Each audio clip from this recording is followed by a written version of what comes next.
The conference room door clicked shut 6 inches from my face. Through the frosted glass, I could see my father's silhouette taking his seat at the head of the table, my mother beside him, and 8 other figures arranging themselves around what they clearly believed was the center of power at Meridian Industries. Miss Chin. The executive assistant Jennifer looked mortified. I'm so sorry. I didn't realize you weren't invited to the strategy session. Your parents specifically said. It's fine, Jennifer. Really? I adjusted my laptop bag and headed back toward the elevator. I have plenty of other work to handle.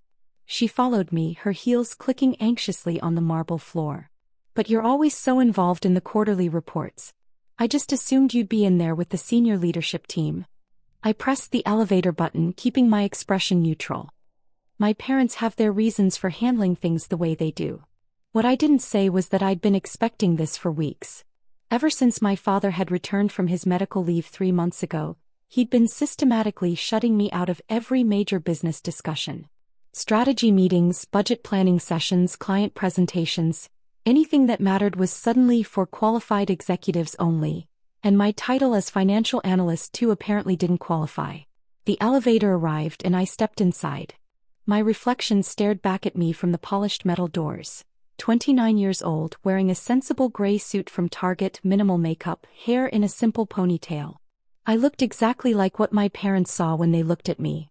A competent but unremarkable employee who'd been given her position more out of family obligation than actual merit. They had no idea what they'd just done. My phone buzzed as the elevator descended. A message from Robert Mitchell, the company's chief financial officer. Alex, are you available for a quick call? Urgent matter. I waited until I reached the parking garage before calling him back. Robert had been CFO for 6 years, hired by my grandfather before he passed. He was one of 3 people in the entire company who knew the truth about Meridian's ownership structure. Alex. His voice was tight with stress. Please tell me you're aware of what's happening in that boardroom right now. I'm aware my parents locked me out of the strategy meeting, if that's what you mean. They're planning to announce a complete operational restructuring. New client acquisition targets, revised revenue projections, elimination of our small business division, and, this is the critical part, they want to authorize $180 million in debt financing to fund an expansion into luxury commercial development. I unlocked my car but didn't get in yet. They can't authorize debt financing of that scale without majority shareholder approval. I know that. You know that. But your parents seem to have convinced themselves that as co-founders and co-CEOs, they have unilateral authority over major business decisions. He paused. Alex, they're planning to present this restructuring as approved family business and put it to a board vote in approximately 45 minutes. And the board members? Most of them are longtime associates of your parents. They'll vote however James and Linda want them to vote. The only dissenting voices will be myself, Patricia Wong from Operations, and possibly David Hernandez from Legal. We'll be outvoted 7-3. I slid into my driver's seat, leaving the door open. What happens if the board approves the restructuring? They'll move immediately to implementation. By end of business today, they'll have signed preliminary agreements with 3 different lending institutions. By Monday, they'll announce the small business division closure to staff. By next Friday, approximately 47 employees will be laid off, and we'll have legally committed to $180 million in debt that our current revenue model cannot support. The small business division. I'd been working closely with that team for the last 18 months, ever since I'd transferred from the main accounting department. We provided affordable commercial space and business consulting to startups and family-owned companies, exactly the kind of unglamorous, low-margin work my parents had always viewed as a distraction from serious business. It was also the division that had generated a 23% increase in tenant retention and positive cash flow for 12 consecutive quarters. Robert, I need you to do something for me. Name it. In exactly 30 minutes, I want you to send a message to every phone in that boardroom. Make it look like an urgent compliance alert from the legal department. The message should read, immediate attention required. All corporate actions requiring shareholder approval must have documented consent from majority ownership per Section 7.3 of corporate bylaws and state corporate law. Failure to obtain proper authorization may result in invalidation of board decisions and personal liability for board members. That's going to cause chaos. That's the point. I'll be there in 25 minutes. Alex, are you sure about this? Once you reveal your position, there's no going back. Your parents are going to. I know exactly what they're going to do, Robert. But they've left me no choice. I hung up and sat in the quiet of my car for a moment, gathering my thoughts. What I was about to do would destroy my relationship with my parents, at least temporarily. It would expose a secret I'd been keeping for 3 years. It would force me to step into a role I'd been carefully avoiding while I learned every detail of the business from the inside. But it would also save 47 jobs, protect the small business division I'd helped build, and prevent my parents from leveraging the company into a debt position that could eventually destroy everything my grandfather had created. I pulled out of the parking garage and headed not back to the office but to my apartment 20 minutes away. I needed to change clothes, gather specific documents, and mentally prepare for what was about to happen. 3 years ago, my grandfather had called me into his study 2 weeks before he died. Cancer had ravaged his body, but his mind remained sharp until the very end. "Alexandra," he'd said, using my full name the way he only did for serious conversations. "I need to tell you something about your inheritance, and I need you to listen very carefully without interrupting." I'd sat across from him, watching the afternoon light filter through the windows of the house where I'd spent so many childhood summers. "Your parents are excellent at what they do: client relations, public presentation, strategic networking. Your father has a gift for identifying emerging market trends, and your mother knows how to build relationships with high-value clients. They've grown Meridian from a mid-sized regional firm into a major player in commercial real estate development." He'd paused, his breathing labored. "But they don't understand the foundation. They see the company as a vehicle for growth and profit, which isn't wrong, but it's incomplete. Meridian succeeds because we build lasting relationships, because we support businesses at every level, because we value stability over speculation." "I understand, Grandpa. Your parents are going to want to transform Meridian into something flashier, more aggressive. And in the short term, that might generate impressive returns. But in the long term, it will compromise everything we've built." He'd looked at me with an intensity that was almost painful. "That's why I'm transferring controlling interest to you." I'd been 26 years old, working as a junior accountant in Meridian's finance department, living in a modest apartment and driving a 12-year-old Subaru. The idea of controlling a company worth over $600 million had seemed absurd. "You're not ready yet," he'd continued, reading my thoughts. "That's why the transfer doesn't activate until your 30th birthday, and that's why it's structured through a private trust that keeps your ownership invisible until you choose to reveal it. Spend these years learning the business properly. Work in every department. Understand how each decision affects everyone from the senior executives down to the maintenance staff. What about Mom and Dad? They'll each receive 20%. Together they'll have enough to feel like significant stakeholders, but not enough to make unilateral decisions that could damage the company." He'd smiled slightly. "They're going to be angry when they eventually find out. They'll feel betrayed, overlooked, punished. But this isn't about punishment, Alexandra. It's about protection. Does anyone else know? Robert Mitchell knows. He needs to for financial compliance. My attorney knows. The trustee knows. And on your 30th birthday, you'll receive documentation making it official. Until then, tell no one. Not your parents, not your friends, not anyone you date. Learn this business inside and out, and when the time comes that you need to exercise your authority, you'll be ready." That conversation had happened 37 months ago.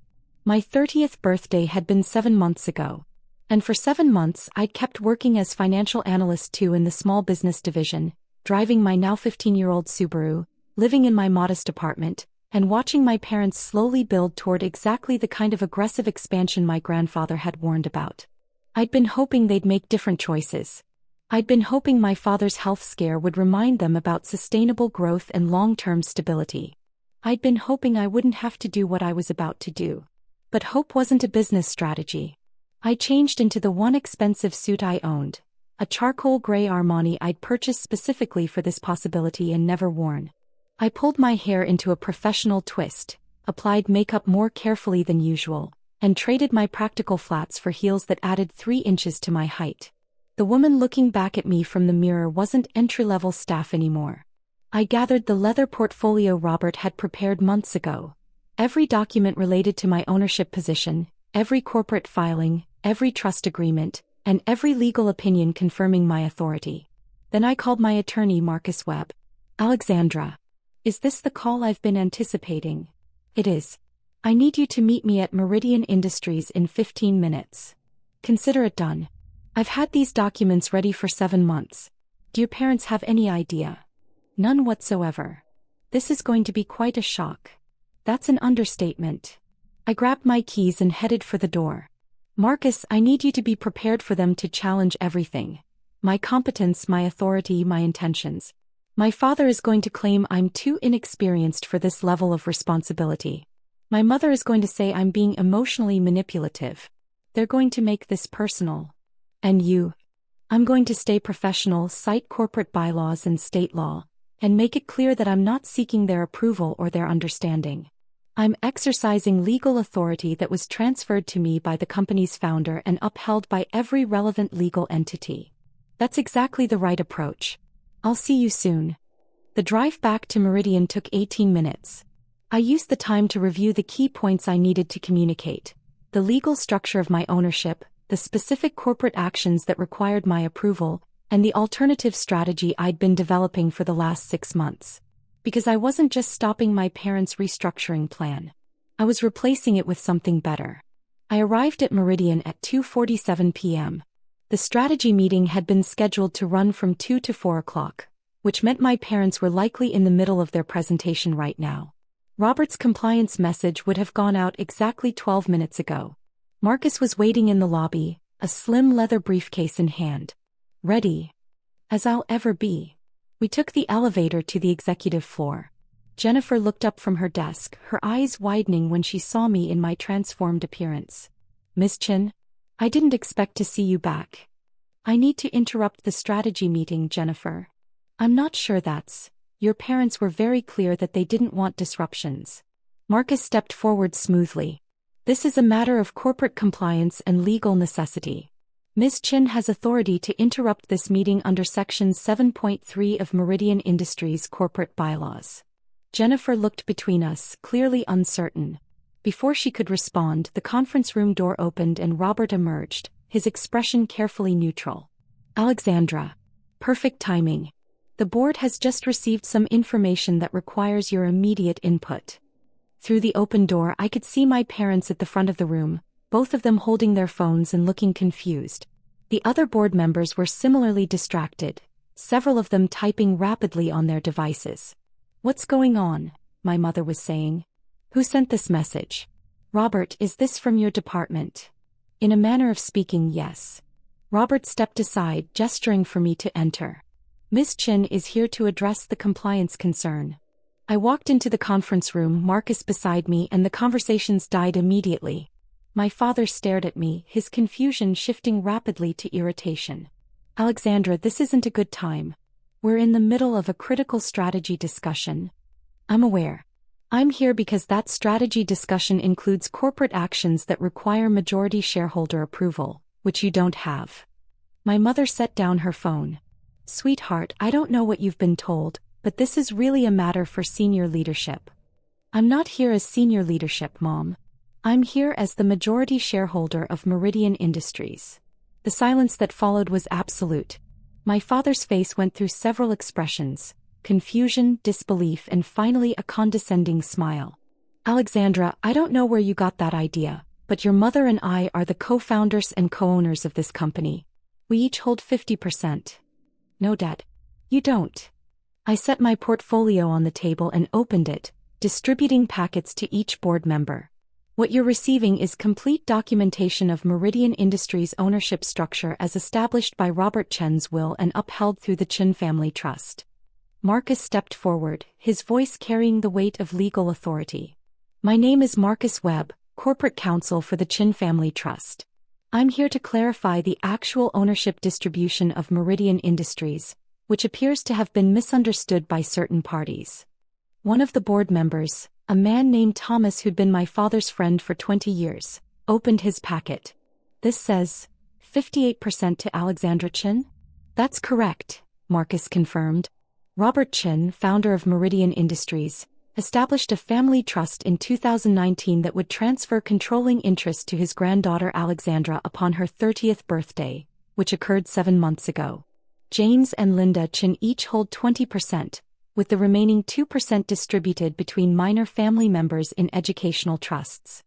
My mother had gone very pale. That's not possible. Dad would have told us. He did tell you, Mom. He revised his will 4 years before he died, and you were both present when the attorney explained the trust structure. You chose not to take it seriously because you assumed I'd never exercise my authority, or that you could convince me to sign proxy agreements that would give you effective control. My father's hands were gripping the edge of the table. This is absurd. You're a financial analyst. You have no executive experience, no leadership background. I have 3 years of intensive operational experience working in 5 different departments of this company, I said calmly.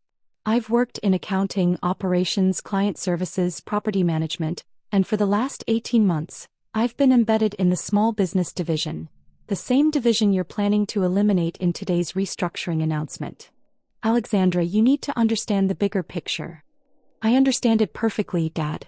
You want to eliminate our small business division because it generates lower profit margins than luxury commercial development. You want to authorize $180 million in debt financing to fund an aggressive expansion. And you want to shift our entire business model toward high-value clients and speculative development projects. I pulled out my tablet, connecting it to the conference room display. Here's what you're not seeing. The small business division has a 91% tenant retention rate compared to 73% in our luxury commercial division. It generates consistent positive cash flow with minimal risk exposure. And over the last 18 months, it's become a feeder system. 42% of our small business clients eventually expand into our larger commercial properties as they grow. The board members were leaning forward, studying the data on the screen. More importantly, I continued, the $180 million debt financing you're proposing would leverage us at 2.8 times our annual revenue, which is significantly above the 2.0 industry standard for sustainable growth. Based on market projections and our current absorption rates, we'd need to increase annual revenue by 33% just to service the debt, which means if we hit any market downturn or face any unexpected vacancies, we'd be in immediate financial distress. Patricia Wong, the operations director, spoke up. Alexandra, this analysis is extremely thorough. How long have you been working on this? 6 months. Since I first heard my parents discussing the expansion strategy. I switched to the next slide. Here's my alternative proposal. Instead of eliminating the small business division, we expanded into 2 additional markets where we've identified strong demand. Total capital requirement is $23 million, which we can fund through existing cash reserves without taking on additional debt. Projected revenue increase is conservative, 8 to 12% over 3 years, but it's stable, scalable, and aligned with our core competency. Robert was nodding slowly, his expression carefully neutral but his eyes showing clear approval. My father stood up abruptly. This is ridiculous. You're my daughter, not a corporate strategist. You've been working in entry-level positions because you needed experience, not because you were qualified to make major business decisions. James. Marcus's voice was quiet but firm. With respect, Ms. Chen's qualifications are irrelevant to the legal reality. She holds 58% of Meridian Industries. That's not subject to debate or interpretation. Any major corporate action requires her written consent, and based on the documentation we've reviewed, the restructuring you're proposing definitely qualifies as a major corporate action. My mother had found her voice again and her tone was sharper now. You don't have the experience to understand what you're doing, Alexandra. You're going to destroy everything your father and I have built. Grandpa built this company, Mom. You and Dad grew it, which I respect, but you didn't build the foundation. I looked around the room at the board members. Robert Chin started Meridian in 1989 with a single office building and a philosophy that sustainable growth matters more than spectacular growth. For 34 years that philosophy worked. We survived the 2008 financial crisis because we weren't overleveraged. We thrived during economic uncertainty because our tenant relationships were strong enough to weather market volatility. Thomas cleared his throat. James, Linda, I think we need to take a step back here. Regardless of how anyone feels about the ownership structure, the legal reality is clear. If Alexandra holds controlling interest, we cannot proceed with major corporate actions without her approval. She's 29 years old, my father snapped. She has no idea what she's doing. I'm 30, Dad. And I've been preparing for this responsibility for exactly as long as Grandpa instructed me to. I closed my portfolio and looked at him directly. I know you're angry. I know you feel like Grandpa betrayed you or that I've been conspiring behind your back. But this isn't about betrayal. It's about protecting a company that supports 237 employees and their families, maintains relationships with over 300 business tenants, and generates stable returns for all shareholders. You have no right. I have every right. Legally, ethically, and morally. I turned back to the board. I'm formally denying approval for the proposed restructuring as presented. The small business division will not be eliminated, the $180 million debt financing will not be pursued, and no employment terminations will occur as part of this strategy revision. David Hernandez, the legal director, spoke up. Ms. Chen, as majority shareholder, you have authority to deny board proposals, but you also have a fiduciary duty to act in the best interests of all shareholders. Your parents still hold 40% combined. Do you have an alternative strategy that addresses their concerns about growth and market positioning? I do. I pulled up a different presentation. This is a 5-year strategic plan I've been developing with input from department heads across operations, finance, and business development. It maintains our small business division while also pursuing targeted growth in medical office properties and professional services space, 2 sectors with strong fundamentals and lower volatility than luxury residential conversion. For the next 20 minutes, I walked through the analysis. Market research, financial projections, risk assessments, implementation timelines. I'd been working on this plan for 6 months, quietly coordinating with managers who believed I was just a financial analyst doing extra research, never realizing I was actually preparing to exercise controlling shareholder authority. By the time I finished, several board members were nodding. Thomas was taking notes. Patricia was asking detailed questions about the operational requirements. My parents sat in silence, my father's face still flushed with anger, my mother's expression unreadable. Finally, Robert spoke. Ms. Chen, speaking as CFO, I believe this alternative strategy is financially sound, operationally feasible, and significantly less risky than the high-leverage approach we were considering. I recommend the board formally review this proposal for approval at our next scheduled meeting. I second that recommendation, Patricia said immediately. David nodded. Agreed. This requires proper due diligence, but the preliminary analysis is impressive. My father pushed back from the table. I need to speak with my daughter. Privately. James, I don't think, Robert began. Now, my father said, his voice tight. I looked at Marcus, who gave me a slight nod. I'll be in the hall, he said quietly. My parents and I walked to my father's office in silence. The moment the door closed, he turned on me. How could you do this? After everything we've done for you, after we gave you a position at this company? You gave me an entry-level position and consistently blocked me from any real responsibility, I said calmly. Every time I tried to contribute to strategic discussions, you dismissed it as inexperience. Every time I presented analysis, you told me to focus on my assigned duties.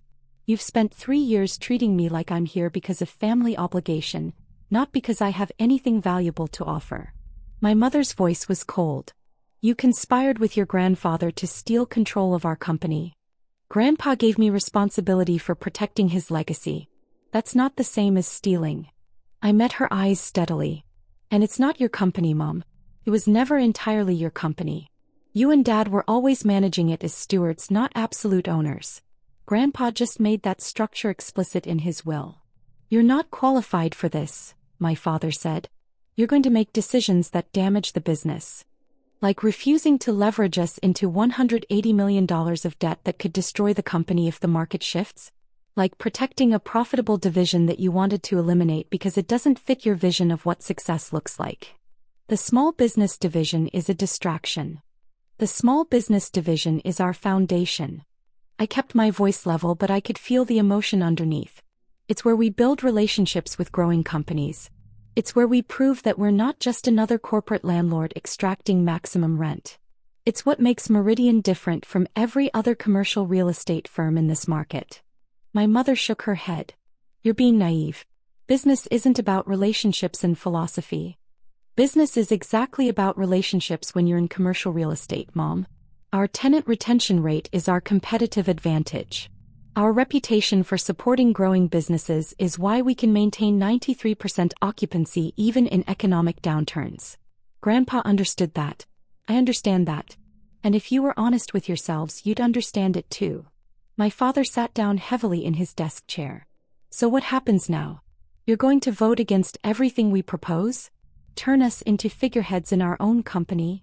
That depends entirely on you. I stayed standing.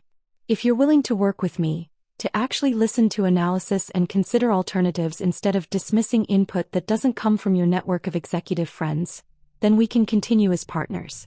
You bring your expertise in client relations and market positioning, I bring strategic planning and operational analysis, and together we make decisions that benefit all stakeholders. And if we're not willing to work under those conditions? My mother asked coldly. Then you can cash out your 40% and find another company to run. Meridian will be fine either way. I headed toward the door then paused. I don't want that for what it's worth. I'd prefer to work with you. But I'm not going to let you destroy what Grandpa built just because you're angry about ownership structure you should have taken seriously 4 years ago. I walked out before either of them could respond. Marcus was waiting in the hallway exactly where he'd promised. How did that go? About as well as expected. They're furious, hurt, and convinced I'm going to ruin everything. I rubbed my temples. This is going to be complicated for a while. Change usually is. He fell into step beside me as we headed toward the elevator. For what it's worth, that presentation you gave was exceptional. Your grandfather would be proud. I hope so. We stepped into the elevator and I finally allowed myself to acknowledge how exhausted I felt. Marcus, what happens next? Legally, I mean. The board will schedule a formal review of your strategic proposal, likely within 2 weeks. Your parents have the right to present counter-proposals, which they almost certainly will. If they decide they can't work within the ownership structure, they can pursue a buyout of their combined 40%, but that would require you to either purchase their shares directly or find outside investors willing to buy in as minority shareholders. What's 40% of Meridian worth? Approximately $240 million at current valuation. I whistled softly. That's going to be an interesting conversation. My phone buzzed. A message from Robert. Small Business Division wants to thank you. They heard rumors of restructuring and were terrified. Can I tell them their division is safe? I typed back, yes. And let's schedule a meeting with the division heads tomorrow. I want to hear directly from them about growth opportunities. The elevator reached the parking garage. Marcus walked me to my 15-year-old Subaru, which looked ridiculous next to the Mercedes and BMWs surrounding it. You know, he said, you might want to consider an upgrade eventually. Majority shareholders typically maintain certain appearances.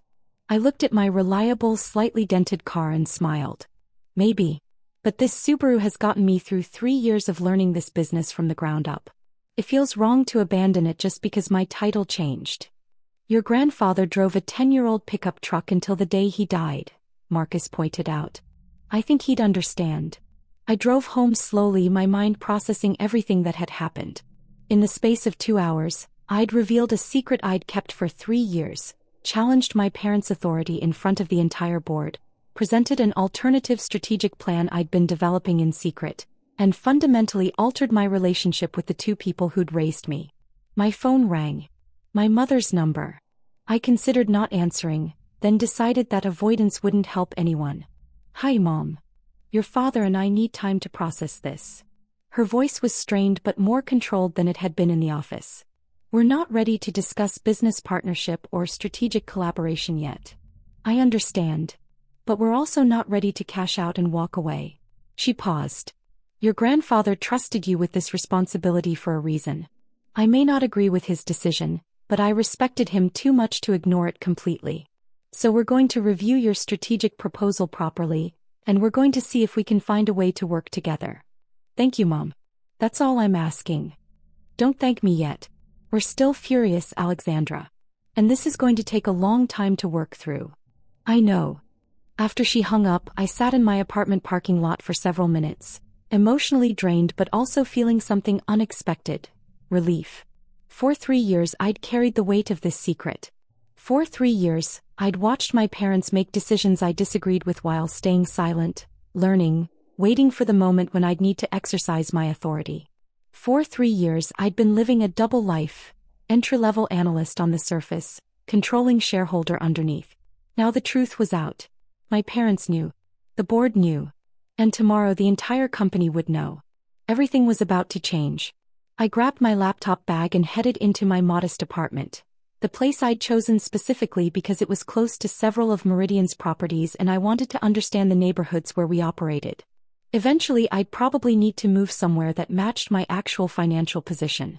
Eventually I'd need to upgrade my wardrobe beyond one expensive suit. Eventually I'd need to look like what I actually was. But not today. Today I'd saved 47 jobs, protected a division I believed in, and honored my grandfather's trust in me. That was enough. I changed out of my Armani suit and back into comfortable jeans and a sweatshirt. Then I opened my laptop and started drafting talking points for tomorrow's meeting with the small business division heads. Because the real work was just beginning. My grandfather had given me controlling interest in Meridian Industries. But control wasn't the same as leadership and ownership wasn't the same as authority. Those things had to be earned through competence, consistency, and care for everyone who depended on the company's success. I'd spent 3 years preparing for this moment. Now I had the rest of my career to prove I deserved it. My phone buzzed one more time. A message from Robert: board meeting scheduled for 2 weeks from today. Your parents' counterproposal will be presented then. Get ready for a fight. I smiled and typed back: I've been ready for 3 years. Outside my window, the city lights twinkled in the darkness. Somewhere out there, 47 employees were sleeping easier tonight because their jobs were secure. Somewhere out there, my parents were struggling with anger and betrayal and reluctant respect. Somewhere out there, small businesses that depended on Meridian's affordable commercial space would continue operating without disruption. And somewhere out there, my grandfather's legacy was safe for another generation. I closed my laptop and finally allowed myself to acknowledge the truth I'd been avoiding all day. I was terrified. Terrified of making mistakes, of disappointing people, of proving my parents right that I wasn't ready for this responsibility. Terrified that I'd misread the market or overlooked critical factors in my strategic planning. Terrified that protecting my grandfather's vision meant resisting necessary evolution. But fear wasn't a reason to retreat. My grandfather had trusted me with this responsibility, knowing I'd be afraid, knowing I'd face opposition, knowing the path ahead would be difficult. He trusted me anyway. That had to be enough. I turned off the lights and headed to bed, already mentally preparing for tomorrow's challenges. The board would scrutinize every detail of my proposal. My parents would present counterarguments designed to make me look naive and inexperienced. Employees would watch to see if I could actually lead or if I'd crumble under pressure. But I'd been preparing for this for 3 years. I knew Meridian's operations better than anyone except possibly Robert. I understood our tenants, our market position, our competitive advantages, and our vulnerabilities. I wasn't entry-level staff anymore. I was the majority shareholder of a $600 million company, and I was going to prove that my grandfather's faith in me wasn't misplaced. Starting tomorrow,